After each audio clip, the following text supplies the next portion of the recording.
yang setiap hari menghormati dia, tapi kemudian kelihatan watak aslinya. Para menteri ketika lihat ada pengemis, dia kan gak duga itu adalah raja. Oh, diusir, dimaki-maki, dikeluarin anjing galak, saudara. Sampai akhirnya dia ketemu seorang anak kecil dan berkata, kakek lapar ya, kakek haus ya, ini kakek ada makanan, kakek ada minuman. Tadi saya dikasih uang jajan sama papa tapi saya belum pakai, udah buat kakek aja. Raja pulang ke istana dan besok dia bilang kepada panglimanya, tangkap itu seluruh menteri-menteri yang menolak aku. Tapi beri upah pahala kepada anak gadis yang baik hati yang menolong aku. Saudara-saudara, Allah yang mulia telah menghampakan diri, dia menyelubungi kemuliaannya dengan kemanusiaan yang terbatas. Kenapa Allah harus jadi manusia? Karena yang mau ditolong adalah manusia. Nah saudara-saudara, masalahnya manusia yang mau ditolong ini adalah manusia yang jatuh dalam dosa. Dan Alkitab berkata upah dosa adalah maut. Sehingga aturan permainan, rule of the game, semua manusia harus masuk neraka. Sebetulnya Allah itu kan maha kuasa, dia bisa bilang gini aja, udah gak jadi masuk neraka, saya masukin semuanya ke surga, beres. Semudah membalik telapak tangan. Tapi setan pendakwa akan bilang, Tuhan engkau tidak adil, engkau tidak ikuti aturan permainannya. Gak taat pada rule of the game, bahwa orang berdosa mesti masuk neraka.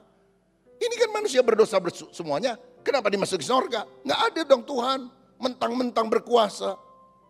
Tuhan tidak mau melanggar aturan yang dia buat. Karena itu untuk menyelamatkan manusia, Allah 100% datang ke dalam dunia, dia menambahkan sifat kemanusiaannya. Sehingga dia Allah sejati tapi juga sekaligus manusia sejati. Kenapa Allah harus jadi manusia? Karena manusia itu bisa sakit, bisa lemah, bisa lapar, bisa haus, dan paling penting bisa mati. Allah kan gak bisa mati, saudara. Nah untuk mati menyelamatkan manusia karena dosanya, maka Allah harus mati. Gimana caranya? Dia menambahkan sifat kemanusiaan. Sehingga kita berkata dalam keadaannya sebagai manusia, Yesus mati di kayu salib. Allah gak bisa mati. Jadi jangan tanya, waktu Yesus mati, yang pelihara alam semesta siapa? Karena Bapa tidak ikut mati, Roh Kudus tidak ikut mati. Inilah misteri Allah Tritunggal, satu hakikat tapi tiga pribadi yang bisa dibedakan tapi tidak bisa dipisahkan. Kenapa Yesus harus jadi manusia? Kenapa Allah harus jadi manusia? Dalam Yesus. Karena manusia bisa mati dan Yesus mati. Tapi pada hari ketiga, karena dia Allah, dia bangkit. Dia mati, dia bangkit. Karena dia 100% manusia yang bisa mati, 100% Allah yang bisa bangkit dari antara orang mati. Jadi waktu dia datang ke dunia, saudara-saudara, dia itu mengosongkan diri, merendahkan diri, taat sampai mati di kayu salib. Orang kalau mati, mintanya mati terhormat lah. Tuhan kalau boleh saya matinya di ranjang lagi tidur. Ada banyak pendeta doanya gini, Tuhan kalau boleh saya matinya waktu khotbah. Ada yang minta saya kalau mati disalib. Atau di tiang gantungan, gak akan ada orang yang mau. Tapi Yesus merendahkan diri untuk menyelamatkan kita dan saudara, dia gak pilih yang enak-enak. Oh luar biasa hati Tuhan Yesus. Dia mati untuk menyelamatkan kita umat manusia. Jadi waktu Yesus datang ke dunia dia tidak mengosongkan kealahannya. Dia tetap Allah 100%. Dia meninggalkan apa? Kemuliaannya. Karena dia pemilik sorga. Mau lahir di kandang hina. Bayangkan kalau saudara bertamu, ada undangan misalnya, seminar kah atau rapat atau diundang oleh perusahaan tertentu, saudara harus presentasi. Saudara dikasih hotel jelek banget yang bau, banyak nyamuknya, banyak kecoaknya. Kamar mandinya bocor. Kita kesel gak saudara? Ini kok gak menghormati saya ya? Saya jauh-jauh disuruh presentasi. Dan kalau berhasil kita akan deal ini ratusan juta ini miliaran nih. Masa hotelnya model begini? Apa yang manusia berikan kepada Yesus ketika dia datang ke dalam dunia? Bagi raja di atas segala raja, bagi pencipta hidup kita, hanya kandang kotor. Bau, saudara-saudara. Di kandang itu ada apa? Ada guru tanya sama anak sekolah minggu. Di kandang ada apa, nak? Ada binatang, Bu Guru. Apa saja? Ada domba. Ada apa lagi? Yang lain nyaut. Ada kambing. Ada kerbau. Satu anak kecil bilang, ada tai, katanya. Memang benar saudara-saudara, di kandang ada tai, bau busuk. Dan itu yang diberikan kepada Yesus. Dan Yesus rela menerimanya. Aduh, kalau kita lihat itu, kita sadar kita ini sombong. Kita ini cuma debu tanah. Begitu jadi sarjana aja sombong. Begitu bisa beli rumah aja, bisa beli mobil, rasanya paling hebat. Siapa kita? Diangkat jabatannya aja, rasa diri penguasa alam semesta. Cuma debu tanah, habis mati. Dia pemilik alam semesta, rela lahir ke dunia, masuk di dalam kandang hina demi saya dan saudara. Kalau bukan gara-gara nyelamatin kita, dia tidak akan mau datang ke dunia, mati di kayu salib. Karena cintanya kepada saya dan saudara, Yesus datang ke dunia. Betapa kita pun harus lebih mencintai Tuhan yang pertama-tama telah mengasihi kita.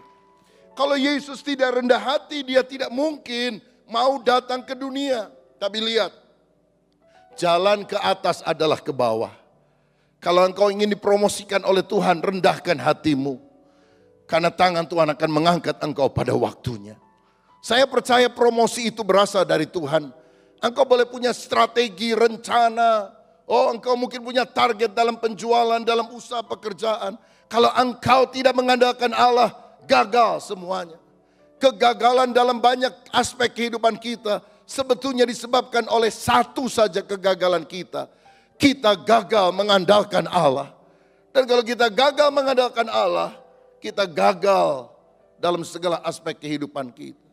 Makanya dengan rendah hati kita harus berkata, Tuhan, aku mau hidup mengandalkan Engkau, mengutamakan Engkau. Tuhan yang akan mempromosikan saudara. Orang berusaha menekan, menjegal, menjatuhkan. Cukup satu tangan Yesus mengangkat saudara ke atas. Dan engkau akan tetap naik.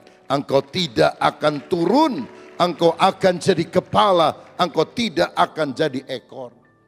Karena Yesus merendahkan diri, Allah mengaruniakan nama di atas segala nama. Yang dalam nama Yesus setiap lutut akan bertelut. Semua lidah akan mengaku bahwa Yesus adalah Tuhan. Yakobus 4 ayat 6 berkata, Allah menentang orang yang congkak, tapi mengasihani orang yang rendah hati. Mau jadi musuhnya Allah? Gampang, sombong aja saudara. Tuhan itu paling sebel sama orang sombong. Lucifer itu malaikat yang melayani Tuhan, sombong, jadi iblis. Berkat selalu mengalir dari tempat tinggi ke tempat yang rendah. Seperti air yang mengalir dari tempat tinggi ke tempat yang rendah. Biar hati kita terbuka sebagai bejana yang rendah hati. Supaya aliran air surgawi berkat Allah mengalir dalam kehidupan kita. Siapa yang mau berkata, Tuhan, jamah hatiku agar aku tidak sombong, tapi aku rendah hati di hadapan Tuhan. Siapa yang mau berikan kemuliaan untuk Tuhan kita? Lihat Yesus pada waktu murid bertengkar satu dengan yang lain, siapa yang bisa dianggap yang terbesar? Yesus rela mencuci kaki mereka. Itu perendahan diri yang luar biasa. Kaki itu bagian yang kita anggap remeh. Selalu nginjak tanah, lantai, jalanan yang kotor. Yesus rela mencuci kaki. Saya melihat beberapa ciri orang yang rendah hati. Orang yang rendah hati itu menyadari keterbatasan diri, lalu mengandalkan Allah. Kalau kita sukses, berhasil, diberkati, berkat Tuhan, bukan kita. Kita hanya dapat anugerah dari Tuhan. Bukan karena kita lebih baik dari orang lain, anugerah Tuhan. Kalau engkau lebih diberkati dari saudara-saudaramu, adik kakakmu, bukan karena engkau lebih hebat. Tuhan mengasihi saudara. Itu adalah kedaulatan Tuhan, pilihan kasih karunia. Tentu kita harus melakukan bagian kita yang terbaik. Tapi akhirnya kita sadar bahwa Tuhan yang memberkati kita. Orang yang rendah hati mendahulukan orang lain. Menganggap yang lain lebih utama. Orang yang rendah hati menjadi pendengar yang baik. Ketika orang bicara, kita mau mendengarkan, mendengar suami, mendengar istri. Jangan ketika istri baru ngomong, udahlah. Lalu disela, lalu dipotong karena kita menganggap remeh pasangan hidup kita. Orang yang rendah hati ingin selalu belajar. Tidak pernah merasa diri paling tahu. Oh enggaknya, udah tahu. Bukan itu sikap orang yang rendah hati. Tapi dia ingin selalu belajar, bahkan dari orang yang dirasa kedudukan sosialnya lebih rendah daripada dia. Tapi dia tidak mau menganggap orang itu rendah. Dan orang yang rendah hati akan disukai oleh sesama manusia. Kiranya Tuhan menganugerahkan kepada kita hati yang rendah. Karena satu-satunya yang harus ditinggikan adalah Yesus. Aku harus semakin berkurang-kurang, Yesus harus semakin bertambah-tambah. Berikan kemuliaan untuk Tuhan. Yang kedua, hati seperti apa yang kita harus miliki? Kita harus belajar, kita harus berusaha untuk memiliki seperti Yesus. Yaitu hati yang damai. Matius 11 ayat 29 tadi berkata, belajarlah kepadaku karena aku lemah lembut dan jiwamu akan mendapatkan ketenangan. Lemah lembut beda sama lemah gemulai, saudara. Meekness is not weakness. Dan orang yang lemah lembut itu adalah orang yang sudah berdamai dengan dirinya. Berdamai dengan hidupnya. Dan orang yang hidupnya hatinya penuh dengan damai, jiwanya akan tenang, tidak gelisah. Dalam Matius 12 ayat 18 dan 19 dikatakan tentang Yesus. Lihatlah, itu hambaku yang kupilih, yang kukasih, yang kepadanya jiwaku berkenan. Aku akan menaruh rohku ke atasnya dan ia akan memaklukkan hukum kepada bangsa-bangsa. Ia tidak akan berbantah dan tidak akan berteriak dan orang tidak akan mendengar suaranya di jalan-jalan. Yesus itu tidak suka berbantah-bantah, saudara. Ya, dia bukan seorang pendebat yang ulung. Sebab bagi Tuhan, memenangkan debat gak terlalu penting. Memenangkan jiwa lebih penting. Banyak orang sekarang ingin menang debat. Padahal Tuhan ingin kita memenangkan jiwa. Dia tidak suka berbantah dan berteriak. Kalau dia ditanya, dia klarifikasi. Kalau disalahkan, dia berikan mana yang benar. Tapi dia tidak suka debat kusir. Dia tidak suka teriak-teriak. Dia bisa mengendalikan emosinya.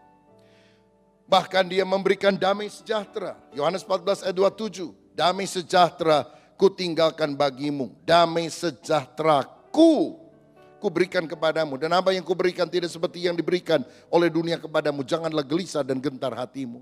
Yesus adalah pribadi yang penuh dengan damai. Makanya Yesaya 9 ayat yang kelima berkata bahwa salah satu gelar Yesus adalah Raja Damai, saudara-saudara. Raja Damai.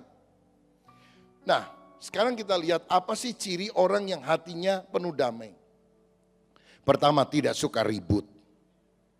Gak suka ribut, gak suka bikin gara-gara. Ada di rumah orang yang maunya ribut aja.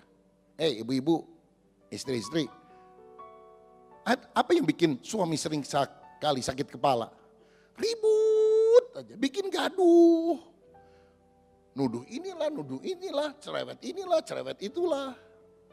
Nggak ada di sini ya, di tempat lain banyak. Yesus itu nggak suka ribut, saudara. Coba lihat, kalau kita membaca kisah dalam Lukas pasal yang 9. Yesus pergi ke Samaria, ternyata dia ditolak untuk berada di Samaria karena dia akan melanjutkan perjalanan ke Yerusalem. Karena orang Yahudi dan orang Samaria itu berantem, saudara. Ngapain lu datang ke lewat sini doang, mau ke Yerusalem. Kalau mau ke sini nggak apa-apa, kita terima. Tapi kalau kamu sekalian mau ke Yerusalem sambil lewat, kami tolak. Yesus ketika menerima penolakan itu gimana? Ya nggak apa-apa, dia pergi ke desa yang lain. Muridnya Yohanes berkata, Tuhan, apa kita turunkan api dari langit untuk membinasakan semua orang Samaria itu? Waduh, luar biasa. Yohanes itu kan gelarnya Rasul Kasih, saudara. Inilah kasih manusia tanpa Allah. Mau membakar Samaria jadi lautan api. Mungkin dia terinspirasi oleh kisah dari Bandung lautan api, saudara-saudara. Ya, kita marah. Ini lagu Halo-Halo Bandung jadi lagu anak-anak di Malaysia. Nih saudara sekalian. Wah, orang Bandung marah, kurang ajar, lagu perjuangan jadi lagu anak-anak. Nggak minta izin lagi, cuma hiburan doang. Tapi Yesus lihat cinta damai. Sudahlah, kita kalau ditolak ya udah cari tempat lain yang mau menerima kita. Saya melihat sikap yang sama dari Abraham. Lot itu kan ponakannya yang diajak. Lot jadi kaya raya gara-gara dibawa oleh Abraham. Tapi waktu gembala mereka bertengkar, rebutan lahan, Abraham bilang, sudahlah Lot, malu kita saudara, masa berantem? Kamu pilih kanan, aku pilih kiri, kamu pilih kiri, kamu pilih kanan. Sok duluan, yang mana? Mestinya kan Lot bilang, Abraham engkau kan om saya. Kamu yang ngajak saya, om dulu dong yang pilih, baru sisanya saya. Tapi dasar Lot ini serakah, kebetulan yang dipilih semua yang subur dekat Sodom dan Gomora. Alkitab bilang itu suburnya seperti taman Tuhan. Yang disisakan apa yang jelek saudara. Tapi Abraham ngalah tuh. Dan waktu Lot pergi, Tuhan bilang gini, Abraham sekarang kau lihat. Ke timur, ke barat, ke utara, ke selatan. Artinya apa? Mesti muter kan saudara. Timur, barat, utara, selatan akhirnya muter. Ya Tuhan udah muter kenapa? Semua yang kau lihat dengan matamu akan kuberikan kepadamu. Itu kan termasuk apa yang dilihat oleh Lot saudara. Jadi gini, orang yang penuh damai, yang rela mengalah, Tuhan yang akan jadi pembela kita. Kalau engkau bela diri, Tuhan angkat tangan. Engkau berkata engkau yang jadi pembela aku. Ya udah gak apa-apa ngalah. Kelihatannya rugi. Tapi ada berkat yang lebih besar yang Tuhan akan sediakan bagi saudara. Bagi orang yang cinta damai, yang rela mengalah. Ada yang lagi bertengkar soal harta warisan. Mengapa engkau tidak rela mengalah kepada saudaramu? Karena engkau tahu bahwa sumbernya bukan dari sana. Sumber berkatnya dari Tuhan. Dan Tuhan akan memberkati orang yang cinta damai. Itu sifat daripada Yesus, tidak suka ribut. Yang kedua, memilih pengampunan bukan penghakiman. Ketika wanita berzina harus dirajam batu sampai mati. Yesus pilih apa? Mengampuni wanita itu. Intinya dia bilang gini, memang orang berdosa harus dihukum mati. Tapi aku deh yang nanggung dosanya. Kamu bebas karena aku yang akan menanggung dosamu di atas kayu salib. Dia tidak kompromi, dia tidak menganggap remeh dosa. Dia harus membayar hukuman dosa. Dan itu sebabnya wanita ini saya yakin pasti berubah, bertobat. Karena dia diberi second chance, kesempatan kedua untuk memperbaiki diri. Orang yang menghinanya di kayu salib, Tuhan bisa marah kan? Dan dia teriak, mati kamu semua. Bisa atau tidak? Janganlah terlalu kejam. Jadi kodok. Semua jadi kodok, bisa enggak? Maha kuasa. Tapi dia tidak lakukan itu. Dia berkata, Bapa ampunilah mereka. Mereka tidak tahu apa yang mereka perbuat. Balas yang jahat dengan yang baik. Kalau ada orang menyalahpahami saudara, klarifikasi, jelaskan. Tapi gak usah mendendam. Karena kita punya hati yang cinta damai. Amin saudara. Yang terakhir dengan cepat. Kristus juga adalah orang yang punya hati yang memberi.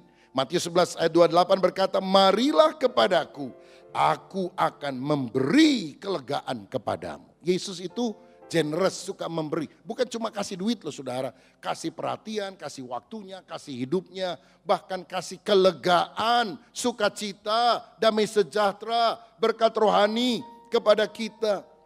Yesus adalah pribadi yang suka memberi pertolongan kepada orang lain. Orang yang sakit dia sembuhkan. Keluarga yang sedang pesta akan jadi malu sekali karena air anggurnya habis. Yesus mengubah air biasa menjadi air anggur, memberikan sukacita. Yesus suka menolong. Yesus memberi makan 5.000 orang. Kan anak kecil itu kasihnya buat Yesus. Yesus bilang biarinlah yang lain pada kelaparan, saya makan sendiri. Apa gitu? Kan enggak. Dia roba 5 roti 2 ikan mengenyangkan 5.000 orang. Yesus itu generous, suka memberi. Dan Yesus itu suka neraktir orang. Saudara, saya bacakan ayatnya ya. Matius 17 ayat 27, dengarkan baik-baik. Bagi saudara yang kalau diajak teman ke restoran suka selalu bilang ketinggalan dompet. Perhatikan ayat ini. Yang suka bilang dompet sih ke bawah tapi uang Saya selalu pakai kredit card, jadi uang cash tidak bawa, jadi kamu dulu lah yang bayar begitu ya. Ini pribadi Yesus, tetapi supaya jangan kita menjadi batu sandungan bagi mereka, pergilah memancing ke danau, itu kata Yesus kepada Simon Petrus. Dan ikan pertama yang kau pancing tangkaplah dan bukalah mulutnya, maka engkau akan menemukan mata uang 4 dirham di dalamnya. Ambillah itu dan bayarkanlah kepada mereka, bagiku dan bagimu juga. Jadi kan harus bayar pajak, bayar suci. Tuhan bilang pancing nih ikan. Yesus gak usah bawa dompet, dia kaya, dia bisa bikin apa saja. Saudara-saudara, perlu duit, ambil aja di kolam, ya, di sungai, ada pancing aja. 4 dirham, 2 buat saya, 2 buat kamu. Suka neraktir orang. Saudara percaya Yesus suka neraktir orang? Ayatnya, catat baik-baik. Jadi mulai hari ini sukalah bermurah hati, mentraktir orang lain. Itu teladan Yesus. Saya mau tanya, saudara tahu nggak? Perkataan Yesus itu kan hampir semuanya dicatat di dalam Injil. Matius, Markus, Lukas, Yohanes. Tapi ada satu ayat, ada perkataan Yesus yang dicatat bukan di Matius, Markus, Lukas, Yohanes. Dicatatnya di kitab yang lain. Perkataan Yesus yang tidak dicatat dalam Injil, tapi dicatat di tempat lain. Itu apa? Tidak tahu? Coba kita lihat Kisah Para Rasul 20 ayat 35. Dalam segala sesuatu telah kuberikan contoh kepada kamu bahwa orang dengan bekerja demikian kita harus membantu orang-orang yang lemah dan harus mengingat perkataan siapa? Tuhan Yesus, sebab ia sendiri telah mengatakan adalah lebih berbahagia memberi daripada menerima. Inilah perkataan Yesus yang tidak dicatat dalam Injil tapi dicatat dalam Kisah Para Rasul. Tapi jelas dikatakan yang ngomong itu Yesus. Matius, Markus, Lukas, Yohanes nggak nyatet, saudara-saudara. Yang nyatet penulis Kisah Rasul. Siapa yang nulis Kisah Para Rasul? Bukan Paulus. Siapa yang nulis Kisah Rasul? Lukas. Ya. Lukas menulis itu. Dan dia mencatat bahwa ini yang diucapkan oleh Yesus. Dia tidak catat di dalam Injil. Teman-teman yang lain juga nggak nyatet. Hanya Lukas yang nyatetnya juga di Kisah Para Rasul kemudian hari. Kalau kisah 5 roti 2 ikan, Matius, Markus, Lukas, Yohanes nyatet semuanya. Kalau soal berkat, makan, nyatet, nggak ada yang lupa. Kalau memberi, lupa semua saudara-saudara. Yang adanya di Kisah Rasul. Oh, kita memang murid Yesus juga ya. Padahal Tuhan itu memberikan teladan, suka memberi. Bahkan memberikan kelegaan, bukan hanya memberi uang, materi, berkat jasmani. Ya tentu Tuhan berikan. Roti biasa jadi berkat 5.000 orang juga berkat jasmani. Tapi dia memberikan kelegaan, memberikan keselamatan kepada kita. Maka kita juga harus punya hati yang generous memberi. Orang yang murah hati, suka memberi, itu menurut Alkitab dikasihi oleh Tuhan. Lihat ayatnya, 2 Korintus 9 ayat 6, 7 dan ayat 10 sebagai ayat penutup. Camkanlah ini, orang yang menabur sedikit akan menuai sedikit juga. Dan orang yang menabur banyak akan menuai banyak juga. 7. Ayat yang ke-7. Hendaklah masing-masing memberikan menurut kerelaan hatinya. Jangan dengan sedih hati atau karena paksaan. Baca bersama. Sebab Allah mengasihi orang yang memberi dengan sukacita. Tuhan mengasihi siapa? Orang yang suka memberi dengan sukacita. Tidak mengomel, tidak mengeluh, tidak pelit. Allah menentang siapa? Orang congkak. Allah mengasihi siapa? Orang yang rendah hati dan orang yang suka memberi. Ini kan teladan Yesus, saudara. Mau dikasih oleh Tuhan? Jangan cuma minta doang, kasih. Haleluya. Kalau saudara dikasih kue sama orang lain bilangnya apa? Terima, kasih. Artinya apa? Hari ini saya terima, besok saya yang kasih. Terima, kasih. Terima, kasih. Kalau saudara cuma mau nerima, jangan bilang terima kasih. Terima-terima. Hari ini saya terima, besok terima lagi. Dan orang itu gak ada yang suka, saudara-saudara. Tapi orang yang tahu, terima kasih, terima kasih. Itu disukai, bukan cuma oleh sesama. Tuhan mengasihi orang yang memberi dengan sukacita. Jadi kalau mau dikasih Tuhan, punya hati yang suka memberi, memberinya jangan ngomel, memberinya dengan sukacita. Ayat terakhir, ayat 10. Ia Allah yang menyediakan benih bagi penabur dan roti untuk dimakan. Ia juga akan menyediakan benih bagi kamu dan melipat gandakannya dan menumbuhkan buah-buah kebenaranmu. Jadi berkat Allah itu ada dua jenis. Roti untuk dimakan, benih untuk ditabur. Boleh ucapkan bersama saya. Berkat itu ada dua. Pertama, roti untuk dimakan. Kedua, benih untuk ditabur. Sekali lagi, 2, 3, roti untuk dimakan, kedua, benih untuk ditabur. Kalau petani tuai atau dalam musim penuaian, dia ambil itu benih-benih padi, sebagian besar dia konsumsi, tapi ada bagian benih yang dia simpan untuk ditabur lagi. Jangan dihabisin, nanti nggak bisa nabur lagi, nggak ada tumbuh lagi saudara sekalian padinya. Dan semakin sedikit yang ditabur, semakin sedikit juga hasilnya. Semakin banyak yang ditabur, semakin banyak juga hasilnya. Saudara kalau diberkati mau sedikit atau banyak? Kuncinya apa? Nabur mesti banyak. Tuhan bilang ya, kepada wanita yang mencurahkan minyak narwastu itu. Kemanapun ini jadi diberitakan, apa yang dilakukan selalu diceritakan, mengingat dia. Karena apa? Ngasihnya itu bukan sedikit, seluruhnya. Dibuka botolnya, dicurahkan. Pure. Kalau kita pakai minyak wangi, cerit. Loh saudara, saudara mau diberkati Tuhan, cerit apa pure? Pure. Tapi kalau memberi, nah ini. Memberi cerit, ingin terima berkat pure, gimana caranya? Petani yang berhenti menabur akan berhenti menuai. Tapi petani yang selalu menabur, dia akan selalu menuai. Karena itu saudara, mari kita selalu ingat. Ada roti untuk dimakan, berkat untuk kita nikmati. Uang untuk kita gunakan. Tapi ada berkat yang kita bisa tabur. Untuk pekerjaan Tuhan, pembangunan gereja, untuk misi, untuk orang miskin. Karena itu dukunglah pelayanan pekerjaan Tuhan juga di gereja kita yang sedang membangun gereja atau kebutuhan yang lain. Karena kita melakukannya bukan untuk manusia, kepada Tuhan. Dan Alkitab berkata, Allah mengasihi orang yang memberi dengan sukacita. Karena itulah hatinya Yesus. Tuhan Yesus memberkati. Shalom.